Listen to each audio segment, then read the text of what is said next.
Otep à toutes et à tous et heureux de vous retrouver une nouvelle fois sur Dempo TV. Vous voyez, ces derniers temps, nous avons assisté à un phénomène de buzz dont Aïcha était l'actrice principale avec Aïcha Tremblay et DJ Domi. Diverses interprétations ont été faites par rapport à cet événement. Il y a d'une part ceux qui étaient heureux pour Aïcha et DJ Domi, heureux de leur succès et du buzz que cette chanson a créé. Et d'autre part, il y a les détracteurs de ce buzz-là qui tendent à dire qu'on encourage les Africains à aller vers la médiocrité. On n'encourage pas les actes qui tendent à faire avancer l'Afrique réellement. Mais en réalité, les deux n'ont pas tort. Je vous explique. Pour ce qui est des fanatiques de Aïcha, nous comprenons que, comme on le dit, quand c'est pour toi, c'est pour toi. Pour revenir sur la chanson, c'est un rythme de calma, un rythme burkinabé qui a été utilisé comme rythme pour cette chanson. Et c'est pas un rythme qui est nouveau. Moi qui ai fait mon enfance en province, c'est des rythmes qu'on entendait presque à tout moment lors des bals, lors des cérémonies.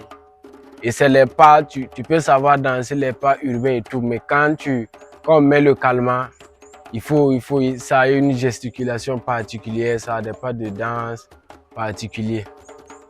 Et c'est quelque chose, ça fait partie de notre culture et de notre identité.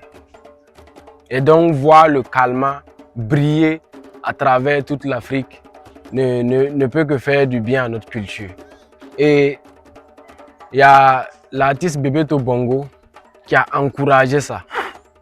Ça aurait été peut-être en Côte d'Ivoire, nous allions voir plusieurs artistes du coupé décalé emboîter le pas de DJ Domi et proposer d'autres versions de ce calma-là.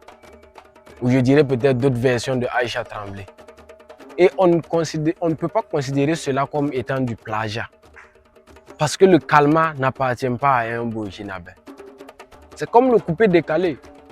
Si les précurseurs du coupé décalé, si chacun s'était dit, il y a quelque chose qui existe déjà et on ne doit plus refaire la même chose, le coupé décalé n'allait pas pouvoir être un genre musical actuellement. Un genre musical s'impose par la quantité d'œuvres.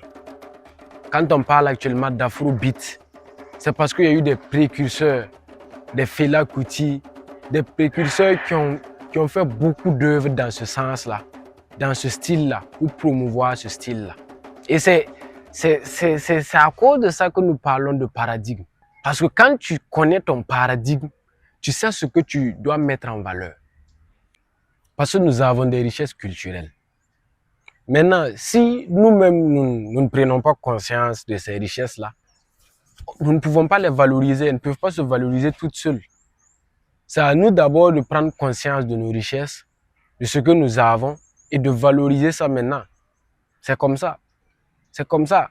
C'est à nous de faire ce travail-là. Les gens ne viendront pas. C'est comme de l'or.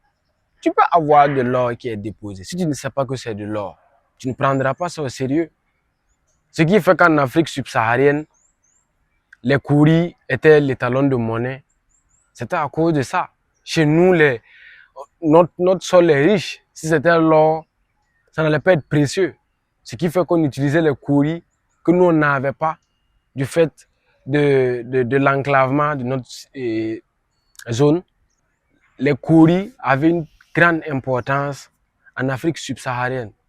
C'est ça en fait. Il faut arriver à connaître ce que nous avons comme richesse pour pouvoir les valoriser. Donc, pour tous les faiseurs de coupé décalé burkinabé, je dirais que c'est votre moment.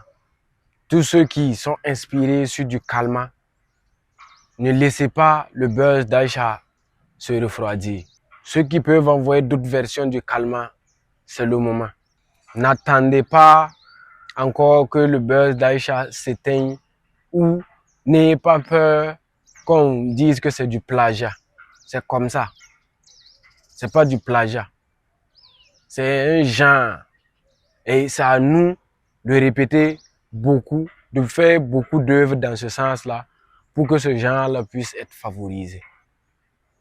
Je vous remercie.